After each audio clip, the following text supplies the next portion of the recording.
Good morning to all. कल हम देख रहे थे, हमने इंडस्ट्रियल रिप्रेजेंटेशन को देख लिया था। आज हम देखने वाले हैं नेशनल लॉज के अंतर्गत महिलाओं के प्रोटेक्शन के लिए क्या प्रावधान है। तो कल हमने थोड़ा सा आपको बताया था। गुड आफ्टरनून जय श्री। ओके, गुड आफ्टरनून हो गया है, ठीक है। हाँ, बात अपन कर रहे थे कि गुड आफ्टरनून हो गया अपना, ठीक है। गुड आफ्टरनून बेटे। हाँ, कि नेशनल लॉज के अंतर्गत क्या प्रोटेक्शन प्राप्त है। तो कल मैंने थोड़ी सी बात की थी आपको आईपीसी के ऊपर। आईपीसी में section 509, 354 A B C D, 376, 375, 377, इसके अलावा 359 से 369 किडनैपिंग एब्डक्शन के बारे में है ना। 320, 319, 324, 299, 300 और जनरल एक्सेप्शंस। इसके अलावा चोरी, डकैती, लूट तो है ही, मानहानि भी है। इस सब व्यक्ति के ऊपर है तो वो महिलाओं के ऊपर भी लागू होंगे। अब इनमें प्रोटेक्शन प्राप्त है सबको, है ना। पर्टिकुलर 312 से 317 जो गर्भपात से संबंधित है वो भी है। महिलाओं पे होने वाले अत्याचार में विवाह से संबंधित अपराध 494 में बताया था मैंने, और 498 क्रूरल्टी संबंधित है। 304 बी दहेज हत्या संबंधित है। इनको अपन धीरे धीरे करके लेंगे, ये सिलेबस में भी हैं। लेकिन सबसे पहले आज अपन बात करते हैं कि दंड प्रक्रिया संहिता CRPC 1973 और फिर उसके बाद एविडेंस के अंतर्गत क्या प्रावधान है जो महिलाओं को प्रोटेक्ट करते हैं। तो उसके लिए अपन शुरुआत करते हैं और उसमें देखते हैं कि क्या प्रावधान है। तो सबसे पहले हम देखते हैं, अच्छा आप लोग, मैं पढ़ा रहा हूं तो पढ़ तो रहे हैं ना, कि छोड़ते जा रहे हैं, आगे बढ़ते जा रहे हैं बिना पढ़े ही। पढ़ रहे हैं कि नहीं, है ना, पढ़ रहे होंगे ऐसा मैं सोचता हूं। तो CRPC क्या है? एक्चुअल में ये प्रोसीजर लॉ है जो अपनी IPC है उसमें जो दंड और अपराध वर्णित हैं उनको एक प्रोसीजर है जिस प्रोसीजर के माध्यम से दंड तक पहुंचाया जाता है। एक प्रोसीजर चलता है जो आपके क्रिमिनल मामले हैं उनके लिए CRPC प्रोसीजर लॉ है, और जो सिविल मामले हैं उनके लिए प्रोसीजर लॉ आपका CPC है। जो प्रोसीजर बताता है कैसे कोई मामला किस कोर्ट में किस अधिकारता रखने वाले, किस क्षेत्र अधिकारता रखने वाले न्यायालय के समक्ष जाएगा, है ना, और कौन सा न्यायालय कितना दंड देगा। कल अभी तक मैंने आपको ये नहीं बताया कि कोर्ट जो होते हैं वो कितने प्रकार के होते हैं। तो कोर्ट तो दो प्रकार के हैं, एक जुडिशरी हैं और दूसरे हैं आपके कार्यकारी न्यायालय। और कार्यकारी न्यायालय में आपके आते हैं, आपके कौन से, आपके आते हैं ADM, DM, है ना, डिस्ट्रिक्ट मजिस्ट्रेट जो है वो ADM मतलब एडिशनल डिस्ट्रिक्ट मजिस्ट्रेट जो है। इसके अलावा तहसीलदार, नायब तहसीलदार, ये सब कार्यकारी न्यायाधीश हैं, है ना, जो जुडिशरी न्यायाधीश नहीं है। ये भी न्यायाधीश हैं, मतलब इनको हम न्यायालय कहते हैं, इनके न्यायालय होते हैं, इनको मजिस्ट्रेट की श्रेणी में रखा जाएगा। मजिस्ट्रेट्स हैं ये, है ना, ये कार्यकारी मजिस्ट्रेट्स हैं। और जुडिशरी मजिस्ट्रेट में आपका आता है CJ2 है, CJ फर्स्ट है, और ADJ है, DJ है, फिर हाई कोर्ट है, फिर सुप्रीम कोर्ट है। अच्छा, और वहीं सिविल जज जब ये मामले, सिविल के मामले देखते हैं तो ये बिहार न्यायाधीश वर्ग 2 कहलाता है, इसे CJ2 कहते हैं। और ये सिविल के जब मामले देखते हैं CJ फर्स्ट कहलाता है, व्यवहार न्यायाधीश वर्ग 1। अतिरिक्त जिला एवं सत्र न्यायाधीश, अतिरिक्त जिला एवं व्यवहार न्यायाधीश कहलाता है आपका, वो कौन कहलाता है, ADJ कहलाता है। DJ आपका जिला न्यायाधीश कहलाता है। DJ और आपका DM डिस्ट्रिक्ट मजिस्ट्रेट, मजिस्ट्रेट मतलब DM मतलब कलेक्टर हो गया, और DJ मतलब डिस्ट्रिक्ट जज। डिस्ट्रिक्ट जज जो है, ये जो जिला न्यायाधीश है, ये DSJ भी कहलाता है, सेशन जज। जब ये क्रिमिनल के मामले देखता है तब वो सेशन जज है, और जब ये सिविल के मामले देखता है तब वो DJ है। मतलब एक ही व्यक्ति है, दो अलग अलग कार्यों को करते समय अलग अलग संबोधन से संबोधित किया जाएगा। जुडिशियल मजिस्ट्रेट फर्स्ट क्लास और judicial magistrate second class. Judicial magistrate second class मतलब CJ2, जहाँ से आपकी भर्ती होती है, आप एग्जाम देते हैं और CJ2 बन जाते हैं, तो जुडिशियल मजिस्ट्रेट सेकंड क्लास है, उसकी power judicial magistrate second class. फिर उसके बाद जुडिशियल मजिस्ट्रेट फर्स्ट क्लास है। फिर उसके बाद आता है आपका ASJ मतलब एडिशनल सेशन जज, और फिर SJ सेशन जज। उसके बाद है आपका हाई कोर्ट है, उसके बाद सुप्रीम कोर्ट आता है। ये सीरीज है जो इसमें आपका CJ2 से आपका सिलेक्शन होता है। कई जो स्टेट हैं उनमें CJ फर्स्ट का भी एग्जाम सीधा होता है डायरेक्ट, और ADJ का एग्जाम होता ही है। उसके लिए आवश्यकता होती है 7 वर्ष तक का आपने प्रैक्टिस की हो एडवोकेट के रूप में, और कम से कम 35 वर्ष की आयु पूर्ण कर ली हो, तब आप ADJ के एग्जाम के लिए एलिजिबल हो जाते हैं। ठीक है, CJ के एग्जाम के लिए एलिजिबिलिटी पहले थी, अब नहीं है। अब सीधा आप LLB का एग्जाम देने के बाद एलिजिबल हो जाते हैं और एग्जाम दे पाते हैं। तो अब हम बात कर रहे थे कि जो दंड प्रक्रिया संहिता है उसके अंतर्गत क्या प्रावधान है जो महिलाओं को संरक्षित करते हैं या महिलाओं को विशेष रूप से दिए गए हैं। तो पहला है कि पति के किसी संबंधी को क्रूरता की शिकायत करने का अधिकार होगा। पति का संबंधी उसको बढ़ा दिया गया था, 1983 में संशोधन हुआ था जो सीआरपीसी में, उसके आधार पर बढ़ा दिया गया था कि 498 के अंतर्गत जो आईपीसी की धारा है उसमें अपराध का विचारण तब तक नहीं करेगा न्यायालय जब तक कि पीड़ित पक्षकार द्वारा या इसके माता पिता, भाई बहन या उसके पिता माता के भाई या बहन या न्यायालय की अनुमति से किसी ऐसे व्यक्ति द्वारा जो रक्त विवाह या दत्तक ग्रहण द्वारा संबंधित हो। रक्त मतलब ब्लड रिलेशन हो, विवाह मतलब विवाह से संबंधित हो, और दत्तक ग्रहण मतलब कोई गोद एडॉप्ट किया हो किसी बच्चे को या किसी को, तो उसके माध्यम से भी वो मामला ला सकते हैं। इसका मतलब इस सेक्शन का प्रभाव को और बढ़ा दिया गया कि कोई भी यदि इससे संबंधित शिकायत करता है क्रूरता के बारे में तो वो एप्लीकेबल हो जाएगा और महिला को संरक्षित करने में मदद मिलेगी। इसको दूसरा आता है विचारण का स्थान, ट्रायल का जो स्थान है वो कौन सा रहेगा। तो सेक्शन 181 ऑफ क्लास 2 सीआरपीसी है जिसमें बताया गया है कि व्यापहरण तथा अपहरण के अपराध की जांच, अपहरण और व्यापहरण मतलब ऐसे अपराध हैं जिसमें यदि व्यापहरण हो रहा है, मतलब जैसे किडनैपिंग हो रही है, तो किडनैपिंग मतलब किड्स किडनैपिंग, किड्स मतलब यदि भाई बालक है तो 16 वर्ष से कम और बालिका है तो 18 वर्ष से कम की होना चाहिए।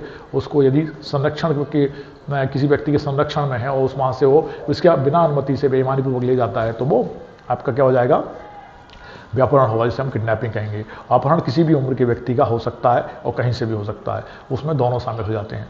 तो ऐसा यदि कोई अपराध हो रहा है तो इसका विचारण कहाँ होगा, उस न्यायालय द्वारा किया जा सकता है जिसके क्षेत्राधिकार में व्यक्ति का व्यापहरण या अपहरण हुआ है। मतलब जो जुरिस्डिक्शन होगा उस कोर्ट का लगेगा जहाँ से व्यक्ति को उठाया गया है। इससे क्या सुविधा रहेगी कि व्यक्ति को और कहीं अन्य स्थान पे जाके ट्रायल नहीं चलवानी पड़ेगी। जहाँ व्यक्ति जहाँ का है वहीं तो चलाने में उसको सावधानी रहेगी ना, सुरक्षा रहेगी, तो उस हिसाब से ये है। सामान्य रूप से क्या होता है कि अभियुक्त जिस न्यायालय में या जिस क्षेत्राधिकार में पाया जाएगा वहाँ पे कोर्ट में कार्रवाई चलती है। मतलब अभियुक्त पकड़ा गया, पता पड़ा उसने क्राइम किया इंदौर में और पकड़ा गया ग्वालियर में, तो ग्वालियर के कोर्ट के अंतर्गत वो आया, क्षेत्राधिकार में आया है तो वहाँ मामला चलना चाहिए। लेकिन विशेषकर इन मामलों में क्या करेंगे, वो मामला कहाँ चलाएंगे, मामला चलाएंगे वहीं जहाँ से उसका एब्डक्शन या किडनैपिंग हुई थी। अतः स्त्रियों के हित को ध्यान में रखते हुए यह बंद किया गया है। ठीक है, पहला क्लॉज हो गया हमारा, पहली बात हो गई 181 क्लॉज 2। वहीं दूसरी बात आती है सदाचरण की परीक्षा पर स्त्री को छोड़ना। सेक्शन 360 सदाचरण की परीक्षा पर स्त्री को छोड़ना, सदाचरण की परीक्षा पर या भत्सना के पश्चात छोड़ देने का आदेश। अब इसको पहले क्लॉज को मैं समझा पढ़ता हूं, उसके बाद आपको अंतर बताता हूं कि क्या विशेष प्रावधान है जो महिलाओं के लिए है। ठीक है, जब कोई व्यक्ति जो 21 वर्ष से कम आयु का नहीं है, ठीक है, 21 वर्ष से कम आयु का नहीं है, केवल जुर्माने से 7 वर्ष से या उससे अधिक कम अवधि के कारावास से दंडनीय अपराध के लिए दोषित किया जाता है।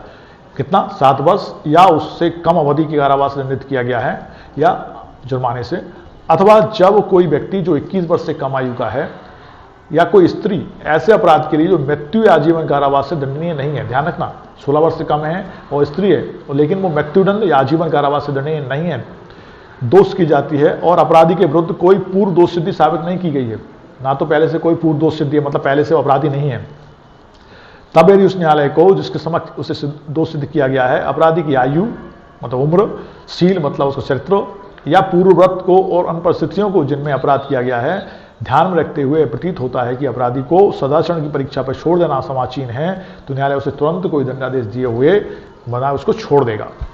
तो क्या करेगा न्यायालय, उसको छोड़ देगा वहां पे। किसको, यदि वो कोई 16 वर्ष से कम आयु का है, कोई स्त्री है, तो उस कंडीशन में उसको वहां से छोड़ दिया जाएगा। उसके बारे में प्रावधान किया गया है कि संहिता की धारा 360 21 वर्ष से कम आयु के अभियुक्त या किसी आयु की किसी स्त्री को विशेष संरक्षण प्रदान करती है, मतलब प्रोटेक्शन दिया जाता है यदि उसने मृत्युदंड या आजीवन कारावास से दंडनीय अपराध नहीं किया है। यदि अपराधी के विरुद्ध प्रथम दृष्टया मतलब प्राइमा फेसी जो कहता है फर्स्ट प्रथम दृष्टया कहलाएगा अपराध सिद्ध नहीं होता है तो सदाचरण की परीक्षा पर तथा शांति बनाए रखने हेतु बॉन्ड लिखवाने पर स्त्री को छोड़ने का आदेश न्यायालय दे सकता है। वहां से स्त्री और उस बालक 16 वर्ष से कम आयु के को छोड़ दिया जाएगा यदि उन्होंने मृत्युदंड या आजीवन काल संबंधित कोई अपराध नहीं किया है। तो ये विशेष प्रावधान के अंदर उन्हें छूट दी गई है। वहीं है अगला, गर्भवती स्त्री को के मृत्युदंड का विलंबन। गर्भवती स्त्री है मान लो, और वो किसी अपराध में फंस गई है, तो उसके बारे में भी लिखते हैं कि सेक्शन 1416 416, एक्चुअल दंड प्रक्रिया संहिता में 484 सेक्शंस हैं, 484। 416 के अनुसार उच्च न्यायालय मतलब हाई कोर्ट अपराधी स्त्री के मृत्युदंड के क्रियान्वयन को विलंबित पोस्टपोन कर सकता है। यदि वह गर्भवती है तो वो पोस्टपोन कर सकता है। इस प्रकार की शक्ति का प्रयोग कोई अन्य न्यायालय नहीं कर सकता, मतलब उच्च न्यायालय ही कर सकता है शक्ति का प्रयोग।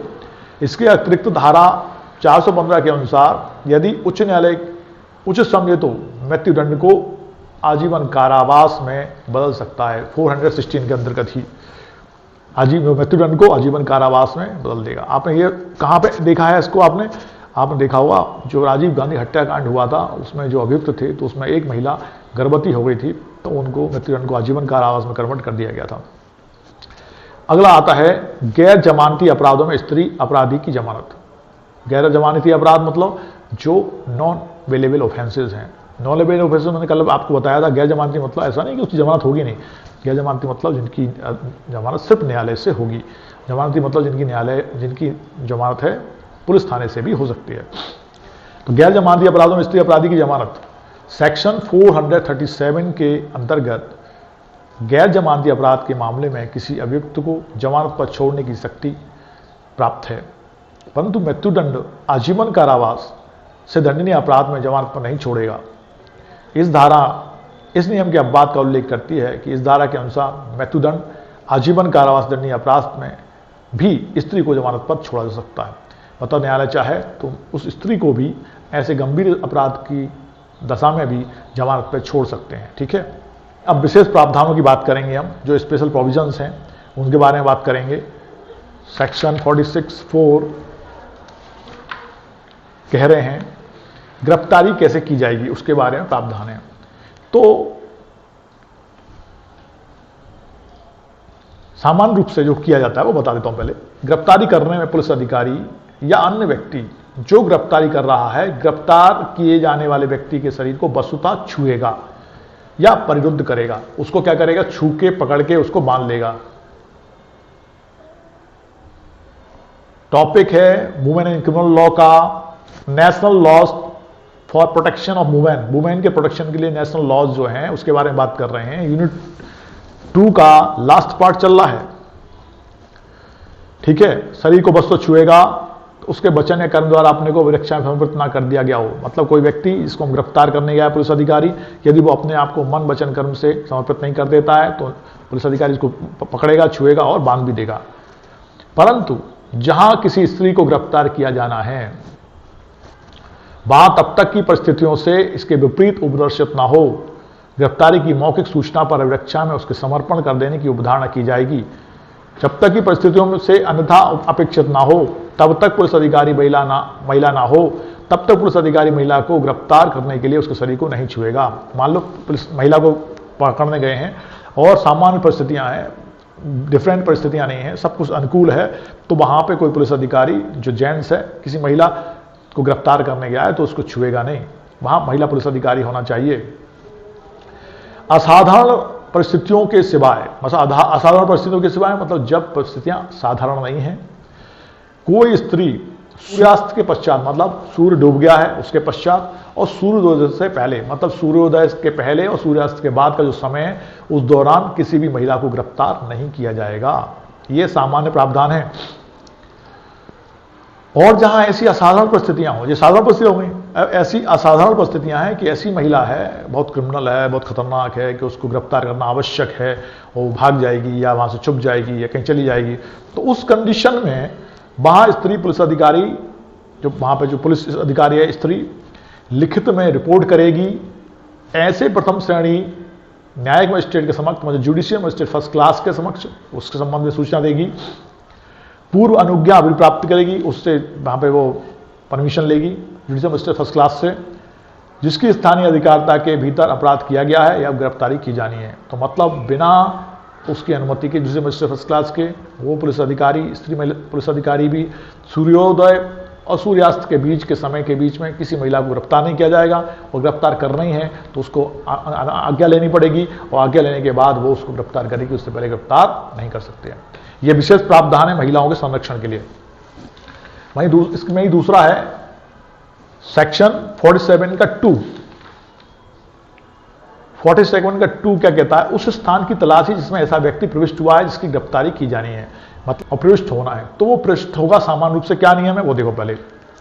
सामान्य रूप से नियम कहता है यदि ऐसे स्थान में प्रवेश उपधारा 1 के दिन नहीं हो सकता तो किसी भी मामले में उस व्यक्ति के लिए जो वारंट के अधीन कार्य कर रहा है, वारंट लेके आया है, और किसी ऐसे मामले में जिसमें वारंट निकाला जा सकता है किंतु गिरफ्तार किए जाने वाले व्यक्ति को भाग जाने का अवसर दिए बिना प्राप्त नहीं कर सकता, मतलब यदि उसको मौका देंगे तो भाग जाएगा, तो पुलिस अधिकारी के लिए विधिपूर्ण होगा कि वह ऐसे स्थान में प्रवेश कर जाए और वहां तलाशी ले, और इस स्थान में प्रवेश कर पाने के लिए किसी गृह या स्थान के, चाहे वह उस व्यक्ति का हो चाहे किसी अन्य व्यक्ति का हो, उसमें प्रवेश कर सकेगा, दरवाजे को खिड़की को तोड़ के घुस सकेगा, है ना, और प्राधिकार उस प्रयोजन की सूचना देने के तथा प्रवेश करने की सम्यक रूप से मांग करने के पश्चात वह प्रवेश प्राप्त नहीं कर सकता।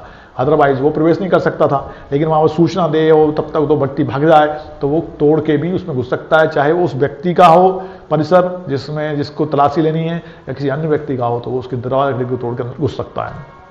अब विशेष प्रोविजन किसके लिए? महिलाओं के लिए। परंतु यदि ऐसा कोई स्थान, ऐसा कमरा है, कोई स्थान है या कोई कमरा है जो गिरफ्तार किए जाने वाले व्यक्ति से भिन्न है, जिस व्यक्ति को गिरफ्तार करना है उससे भिन्न है, एक कमरा है, एक स्थान है, ऐसी स्त्री के वास्तविक अधियोग में है, ऐसी कोई महिला है जिसका उपयोग करती है, जो उसमें रहती है, और सामान्य रूप से रूढ़ियों के अनुसार, परंपराओं के अनुसार, कस्टम्स के अनुसार वो सामान्य रूप से व्यक्तियों के समक्ष नहीं आती है, किसी के सामने निकल के नहीं आती है, तो ऐसा व्यक्ति या पुलिस अधिकारी उस कमरे में प्रवेश करने के पूर्व, जिसको तलाशी लेनी है, उस कमरे में प्रवेश करने से पूर्व, उस स्थान में प्रवेश करने से पूर्व उस स्त्री को सूचना देगा। क्या सूचना देगा? कि वह वहां से हट जाए, हट जाने के लिए स्वतंत्र है, मतलब वो वहां से हट जाए, और हट जाने के लिए उसे प्रत्येक उचित सुविधा भी उपलब्ध कराएगा कि वो सावधानी से वहां से निकल जाए, और तब कमरे को या दरवाजे को तोड़कर खोल सकता है और उसमें प्रवेश कर सकता है। तो ये क्या हो गया?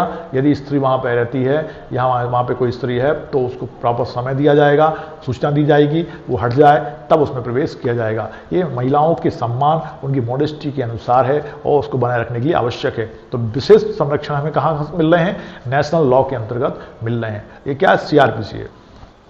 सेक्शन 51 क्लॉज 2 गिरफ्तार किए गए व्यक्तियों की तलाशी के बारे में। अब जो व्यक्ति को गिरफ्तार कर लिया गया है तो उसकी तलाशी कैसे लेगी पुलिस? सामान्य रूप से तलाशी ले सकती है, पुलिस अधिकारी किसी भी व्यक्ति की तलाशी ले सकता है जिसको उसने गिरफ्तार किया है, लेकिन हाँ महिला यदि कोई है गिरफ्तार की गई है तो उसकी तलाशी कैसे दी जाएगी? जब कभी किसी स्त्री की तलाशी करना आवश्यक हो तब ऐसी तलाशी शिष्टता, मतलब प्रॉपर ध्यान रखते हुए, शिष्टता का पूरा ध्यान रखते हुए अन्य स्त्री के द्वारा ली जाएगी। कोई भी व्यक्ति उसकी तलाशी नहीं लेगा। कौन लेगा? अन्य व्यक्ति उसकी तलाशी नहीं लेगा। कौन लेगा तलाशी? सिर्फ स्त्री ही उसकी तलाशी लेगी। 51 क्लॉज 2 क्या कहता है हमारा? कहता है हमारा कि कैसे महिला की तलाशी ली जाएगी, शिष्टता का ध्यान रखते हुए, और महिला पुलिस अधिकारी या महिला ही उसकी तलाशी लेगी। वहीं आता है 53 का क्लॉज 2, पुलिस अधिकारी की प्रार्थना पर चिकित्सा व्यवसायी द्वारा अभियुक्त की परीक्षा। मान लो कोई महिला है और उसकी चिकित्सा परीक्षण कराना है तो उसका चिकित्सा परीक्षण कैसे होगा? जब कभी इस धारा के अधीन शारीरिक परीक्षा किसकी की जा रही है? किसी स्त्री की शारीरिक परीक्षा की जाती है, तो ऐसी परीक्षा केवल किसी महिला द्वारा जो रजिस्टर्ड मेडिकल प्रैक्टिशनर है, चिकित्सा व्यवसायी है, या उसके पर्यवेक्षण में की जाएगी, इसके अन्यथा नहीं की जाएगी। यह भी ध्यान है। 53 क्लॉज ए वो कहता है आपका 53A क्लॉज 1, पहले 53A क्या है? बलात्संग के अपराधी व्यक्ति की चिकित्सा व्यवसायी द्वारा परीक्षा। मान लो कोई बलात्संग का अपराधी व्यक्ति है, उसकी चिकित्सा व्यवसायी द्वारा परीक्षा की जानी है तो कैसे की जाएगी उसके बारे में बताया गया है। तो 53A का क्लॉज 1 इस बारे में प्रावधान करता है, जब किसी व्यक्ति को बलात्संग या बलात्संग का प्रयत्न करने का अपराध करने के आरोप में गिरफ्तार किया जाता है और यह विश्वास करने का उचित आधार है कि इस व्यक्ति की परीक्षा या ऐसे अपराध करने के बारे में साक्ष्य प्राप्त होगा तो सरकार द्वारा या किसी स्थानीय प्राधिकारी द्वारा चलाए जा रहे अस्पताल में नियोजित किसी रजिस्ट्रीकृत चिकित्सा व्यवसायी मेडिकल रजिस्टर्ड मतलब मेडिकल प्रैक्टिशनर जो है रजिस्टर्ड है और जहां उस स्थान से जहां अपराध किया गया है 16 किलोमीटर की परिधि, मतलब जहां अपराध हुआ है उससे 16 किलोमीटर की परिधि के अंतर्गत वो रजिस्टर्ड मेडिकल प्रैक्टिशनर है। तो और परिधि के भीतर ऐसे चिकित्सा व्यवसायी की अनुपस्थिति में, मान लो ऐसा चिकित्सा व्यवसायी नहीं है, उप निरीक्षक से अनिम्न पंक्ति और उप निरीक्षक से अनिम्न रैंक के पुलिस अधिकारी के निवेदन पर, उप निरीक्षक से मतलब एसआई से अनिम्न रैंक के पुलिस अधिकारी के निवेदन पर किसी अन्य रजिस्ट्रीकृत चिकित्सा व्यवसायी के लिए तथा सद्भावनापूर्वक उसकी सहायता के लिए तथा उसके निर्देश के अधीन कार्य कर रहे किसी व्यक्ति के लिए ऐसे गिरफ्तार व्यक्ति की ऐसी परीक्षा करना और उस प्रयोजन के लिए उतनी शक्ति का प्रयोग करना जितना युक्तियुक्त रूप से आवश्यक हो विधिपूर्ण होगा। मतलब किससे कराएंगे? मेडिकल प्रैक्टिशनर से कराएंगे जो सामान्य रूप से 16 किलोमीटर की रेंज में आता है, यदि नहीं है तो किसी प्राइवेट व्यक्ति से कराएंगे और उसके लिए निवेदन कौन करेगा? पुलिस उप निरीक्षक से अनिम्न पंक्ति का व्यक्ति, मतलब ऐसा ही पुलिस से नीचे का रैंक का अधिकारी नहीं होगा जो वहां पे ऐसा करने की अनुमति चाहेगा। तो 53A में रजिस्ट्रीकृत चिकित्सा व्यवसायी की बात की गई है ना, जो अभियुक्त का परीक्षण करेगा। रेप के संबंध में मामला है और वहां पे आवश्यक होगा तो युक्त बल का भी प्रयोग किया जाएगा। ये किसके लिए? प्रोटेक्शन के लिए है, ये महिलाओं के प्रोटेक्शन के लिए, उनके संरक्षण के लिए, उनकी सहायता के लिए। सेक्शन 164A 164 164A ये सब वो प्रावधान हैं जो महिलाओं को विशेष रूप से प्राप्त हैं। 164 का A, आतंक के शिकार हुए व्यक्ति की शारीरिक परीक्षा हो गई थी। अब जिस महिला के साथ ऐसा हुआ है, घटना घटित हुई है, तो 24 घंटे के भीतर ऐसे रजिस्ट्री चिकित्सा व्यवसायी के पास उसको भेजा जाएगा ताकि उसके शरीर पर पाई गई चीजें भी उपलब्ध कराई जा सकें, उनको कलेक्शन किया जा सके ताकि वो उसको न्याय दिलाने में सहायता कराएगा। उन चीजें साक्ष्य नष्ट हो जाते हैं, इसलिए उन्होंने कहा बलात्संग के शिकार हुए व्यक्ति की शारीरिक परीक्षा की जाएगी।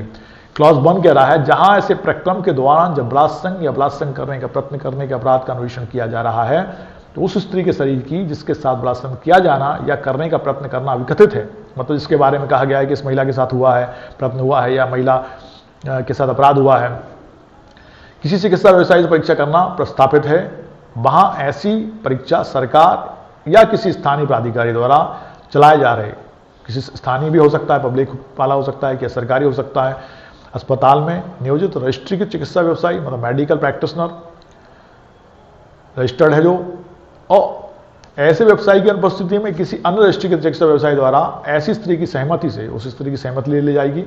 ओर से किसी ऐसी सहमति देने के लिए सक्षम व्यक्ति, यदि वो सहमति नहीं दे सकती है तो उसकी ओर से सहमति देने वाले व्यक्ति से सहमति ले ली जाएगी। और ऐसी स्त्री को ऐसा अपराध किए जाने से संबंधित लाभ प्राप्त होने के समय से और ऐसी स्त्री को ऐसा अपराध किए जाने से संबंधित लाभ प्राप्त होने के समय से 24 घंटे के भीतर, और 24 घंटे से ज़्यादा समय नहीं बीत जाए, एक रजिस्टर्ड मेडिकल जो रजिस्टर्ड है मेडिकल प्रैक्टिशनर के पास भेजा जाएगा और उसकी चिकित्सा उसके शरीर की कराई जाएगी और परीक्षण कराया जाएगा कि भाई कौन कौन सी चीज़ें उसमें वहाँ उपलब्ध हैं। वो नहीं ले रहे हैं, क्या क्या लेगा, क्या क्या देखेगा, बस इतना पर्याप्त है कि ये विशेष संरक्षण उनको वहाँ मिलता है ताकि वो सही न्याय प्राप्त कर सकें। अब अगला है इसमें वयस्क पुरुषों द्वारा सदस्यों पर समन की तामील। अच्छा, इसमें एक चीज़ है कि आप देखते होंगे समन में लिखा रहता है कि महिलाओं को कमजोर और अनपढ़ मान के यह प्रावधान किया गया था। वयस्क पुरुष सदस्यों पर समन की तामील आप जब आगे पढ़ेंगे इसमें सीआरपीसी में तो उसमें लिखा रहता है कि वयस्क सदस्य समन की तामील करनी है। और समन की तामील क्या होती है? कोर्ट का बुलावा पत्र होता है समन। किसी मामले में न्यायालय आपको बुला रहा है तो उसका समन घर पे संबंधित व्यक्ति के घर में भेजा जाता है। तो समन कौन ले सकता है? उन्होंने कहा वयस्क पुरुष ले सकता है, घर का वयस्क पुरुष सदस्य लेगा, नौकर नहीं लेगा, स्त्रियां नहीं लेंगी। अब उसको प्रावधान को जोड़ दिया गया। और ऐसा क्यों हो गया था कि भाई स्त्रियों को अनपढ़ मानते थे कि भाई समझ में तो उनको कुछ आता नहीं है, पढ़ी लिखी नहीं है, इसलिए उन्होंने उसको नेगेटिव माना था, जो कि उनके कमजोर होने को सूचित करता था, है ना। तो ये बात ठीक नहीं थी। पत्नी तथा बालकों के भरण पोषण के लिए आदेश, हमने कल आपको थोड़ा सा बताया भी था। सेक्शन 125 से लेकर सेक्शन 128 ऑफ सीआरपीसी आपके किसके बारे में बात करता है? भरण पोषण के बारे में बात करता है। सीआरपीसी की धारा 125 के अनुसार हर व्यक्ति का अपनी पत्नी, बच्चों तथा माता पिता के भरण पोषण का मौलिक कर्तव्य है, साथ ही विधिक दायित्व भी है। किस किस का? पत्नी, बच्चे और माता पिता। इसमें भाई बहन शामिल नहीं है। देखते हैं कि एक लड़का बड़ा है जो पढ़ लिख गया है, नौकरी करता है, बाकी छोटे भाई बहन हैं, उसकी पत्नी है, बच्चे हैं, माँ बाप है, सब एक साथ रहते हैं, भरण पोषण सबको मिल रहा है। वहाँ लॉ हमारा बेकार हो गया। मतलब भारतीय संस्कृति में ये लॉ की आवश्यकता ही नहीं है। यहाँ पे लोग इतने सक्षम हैं और वो सबका भरण पोषण कर रहे हैं।